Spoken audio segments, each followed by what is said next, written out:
What happens to your servers if your CloudRaptor subscription expires? Do you lose everything? Good news.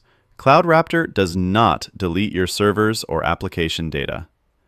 When your subscription expires, your account simply adjusts based on your plan status and billing rules.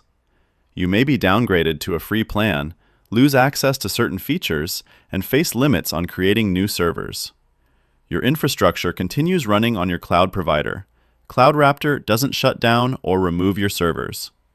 If your payment fails, the billing system will attempt retries. After the billing cycle ends, your subscription becomes inactive. Once downgraded, your account must follow free plan limits. If you exceed those limits, certain actions may be restricted. Your servers stay safe, your data remains intact, only your access and features change. And anytime you resubscribe, full access is instantly restored.